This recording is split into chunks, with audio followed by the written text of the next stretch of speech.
एक दफा का जिक्र है, दूर एक इलाके में नीलवन नामी एक किंगडम था। उस किंगडम के रहमदिल राजा की इकलौती बेटी राजकुमारी दिव्या थी, जो कि इंतहाई हसीन थी। उसकी खूबसूरती के चर्चे सारे किंगडम में थे। खूबसूरत होने के साथ साथ वो रहमदिल और समझदार भी थी। कुछ प्रॉब्लम्स के चलते राजकुमारी की शादी सिपा सालार से तय हो जाती है। सिपा सालार और राजकुमारी एक दूसरे से अच्छी तरह वाकिफ थे और दोस्त भी थे, लेकिन राजा के दिल को तसल्ली नहीं होती। वो राजकुमारी को लेकर बहुत परेशान होते हैं। राजकुमारी को पढ़ने का इल्म हासिल करने का बहुत शौक था। उसका कमरा किताबों से भरा हुआ होता था। किंगडम में मौजूद हर किताब उसने पढ़ रखी थी। लेकिन एक दिन राजा की तबीयत अचानक से खराब हो जाती है। राजा के जिस्म पर कांटे चुभते हैं और खुजली करने की वजह से राजा का जिस्म जख्मी हो जाता है। 2 ही दिनों में राजा की हालत इतनी खराब हो जाती है कि उनका सारा जिस्म खून से रंग जाता है। राजकुमारी राजा की तबीयत को देखकर बहुत परेशान होती है और 4 दिन बेहद तकलीफ सहने के बाद आखिरकार राजा की सांसें थम जाती है। राजकुमारी बहुत रोती है। राजा ने उसे माँ और बाप दोनों बन के पाला था। इसी तरह टाइम गुजर जाता है। राजा सबकी यादों में जिंदा रहता है। सिपह सालार राजकुमारी का इस मुश्किल टाइम में बहुत साथ देते हैं और पूरी कोशिश करते हैं कि राजकुमारी को अकेला महसूस न हो और उसे खुश रखने की कोशिश करते हैं। दूसरी तरफ दरबार में सभी लोग झगड़ रहे होते हैं कि अगला राजा कौन बनेगा और ये नतीजा निकलता है कि सिपह सालार को राजकुमारी के साथ शादी के बाद राजा बना दिया जाए। आखिरकार शादी का दिन आ जाता है। राजकुमारी को दुल्हन बनाया जाता है, मगर उसका दिल बहुत उदास होता है। उसे राजा की बहुत याद आती है। सिपह सालार को नया राजा बना दिया जाता है। राजकुमारी बहुत खुश होती है।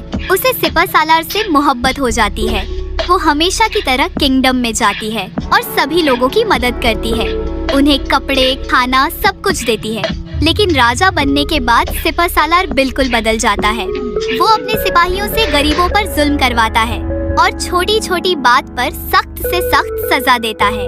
राजा की इन हरकतों की खबर जैसे ही राजकुमारी तक पहुंचती है, वो राजा से बात करने के लिए जाती है। लेकिन आगे से वो जो देखती है, उसे अपनी आंखों पर यकीन नहीं आता। राजा के कमरे में कोई और लड़की मौजूद होती है। राजकुमारी को समझ आ जाती है कि ये एक बहुत बड़ा रेड फ्लैग है। अगले दिन जैसे ही राजा दरबार में आता है, वो क्या देखता है कि तख्त पर रानी पहले से बैठी है।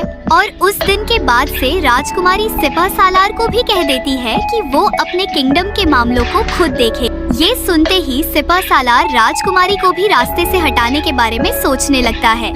दूसरी तरफ राजकुमारी मेहनत और लगन से अपने किंगडम के लिए काम करती है और किंगडम की भलाई और तरक्की के लिए बहुत सारे नए प्लान्स भी बनाती है। दिन गुजर रहे होते हैं कि एक मेड राजकुमारी के लिए जूस लेकर आती है, मगर जैसे ही राजकुमारी वो जूस पीने लगती है, मेड उसे रोक देती है। तभी वो दिव्या को बताती है कि इसमें जहर है और कहती है कि उसकी वजह से ही राजा की मौत भी वाकया हुई। सिपह सालार के दबाव में आकर उसी ने राजा के बाथटब में भी जहर मिलाया था, लेकिन वो और गुनाह नहीं कर सकती। वो राजकुमारी से अपनी गलती की माफी मांगती है और बताती है कि वो मजबूर थी। उसके बच्चे सिपह सालार के कब्जे में थे। राजकुमारी बहुत परेशान होती है। उसे अपने बाबा की कमी महसूस होती है, उस वक्त जिन्होंने उस पर कभी कोई आंच नहीं आने दी थी। वो कुछ सोचती है और चल पड़ती है। सुबह का सूरज जैसे ही तल्लू होता है, सिपह सालार को सिपाही पकड़ लेते हैं। वो अपनी सफाई पेश करने की कोशिश करता है, मगर उसकी नहीं सुनी जाती। थोड़ी मार कुटाई के बाद वो अपना जुर्म कबूल कर लेता है। राजकुमारी उसे ठीक वैसी ही मौत देती है जैसी उसने राजा को दी। वो अपने किंगडम पर ध्यान देती है और एक बहुत अच्छी रानी बनती है और बहुत ही खुश रहती है।